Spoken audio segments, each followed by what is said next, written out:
This video is going to be specifically for kinesthetic activities that you can use with your students or your children if they're kinesthetic learners. I'm Janice and you're watching Sharp Cookie.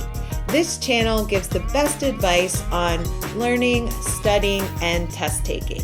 So please subscribe. I post new videos every week and I promise there is something valuable there for you. On this channel, you always get real tips from a real tutor.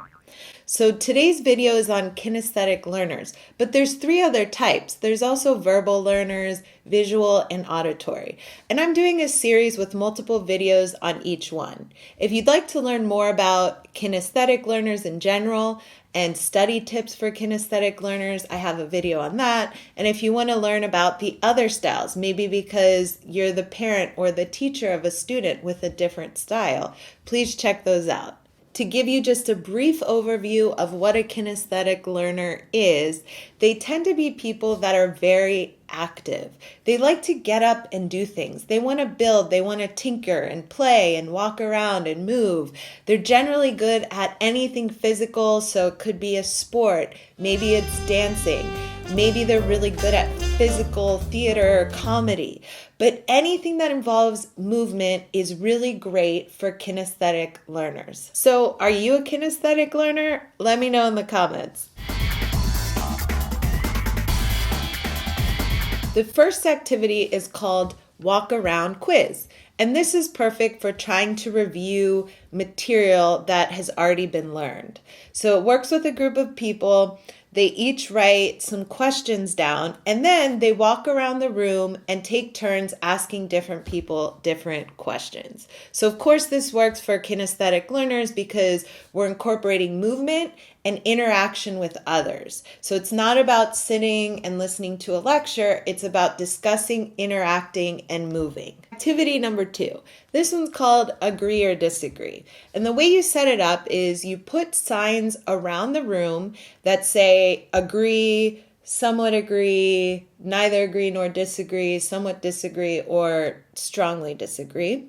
And then you pose a question that people usually have different opinions to, and then they will naturally formulate groups in that area of the room where their opinion coincides with. So let's say I ask you, do you believe kids should be allowed to bring cell phones to school? And then if you strongly agree, you're going to walk over to the area that's the strongly agree area. And then once everybody's moved and made their opinions, then they share and discuss with the class and they have to defend their opinions. This next activity is called Small Group Questions. This is one that is very common. I've actually done this in a lot of different scenarios. You have people mull around and then they meet up into groups of 3. And once they're in their groups, you just ask a question and then all the people in their little mini groups will discuss that question. And maybe after a couple minutes, you say switch, and then everybody starts walking around again, and they form new groups of 3 with new people.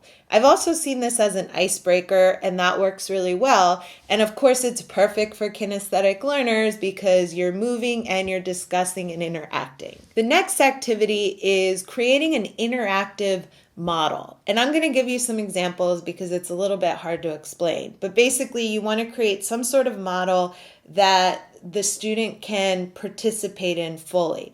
So one example would be to get some masking tape and to make a giant grid on the floor if you're teaching, for example, coordinate geometry. So you might make this giant grid out of tape and then have students stand at particular points and maybe even link arms up and create lines and parabolas and circles. So that's a great way of physically getting into something. Another example would be, let's say you're teaching your students about the heart. You could make a giant paper model of a heart, put it on the floor, have the students walk around, have them simulate where the blood flow would go in and out and stand where different valves are. So the more you can make these large-scale models and get the class physically involved, your kinesthetic learners are going to do great. The next activity I recommend are learning stations. And this is another one that I think is fairly common. Basically, you need to set up little stations around the room, and then people walk to a certain station, do the activity. So maybe again, it's a lab, or they have to build a model of something. And after a certain period of time, they switch and they walk to a different station and they do a different activity. Now, typically you want to make sure that the activities are all related under the same topic or theme that you're teaching. And then your students will get an even better idea of what's going on. So this next activity is called gallery. The way you set it up is you have sheets of paper that are spread all around the room, and they might have a quote, they might have a picture, it depends on the subject you're teaching. And then you have a piece of paper right next to it, and your students will go around and write some sort of comment, reaction, opinion about whatever it is was posted, and then they go to some other part of the gallery and they react to that. And our last activity is called acting or simulation. And this is the one where you literally want your students to be doing what you're teaching. So if you're giving some sort of lesson on maybe CPR, you want to have the dummy out in front of them and you want them actually doing all of the CPR movements. So of course you can demonstrate it, but then you need the students to also do it themselves. This is a great one for parents. If you want your children to do a certain thing and they're kinesthetic learners, actually have them do it. So if you want them to learn to do their own laundry, stand there, show them, and then put the clothes in their hands and actually have them do it.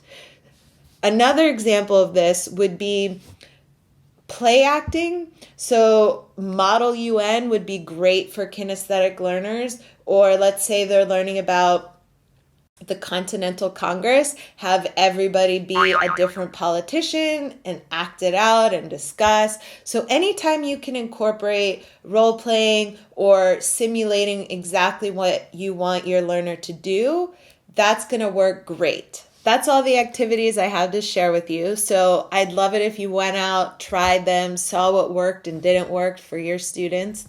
If you'd like to learn more and join our Sharp Cookie community where we can discuss this topic and other topics around learning, studying, and test taking, please go on Facebook and find Sharp Cookie Community, and I also have a link below that'll take you right there. I also do online virtual tutoring. If this is something you're interested in, contact me at hellosharpcookie@gmail.com. So that's it for today. Please like the video if you found the information helpful. Also, subscribe. I post videos every week. That's all I've got for today. Thank you for watching. I'm Janice. Bye.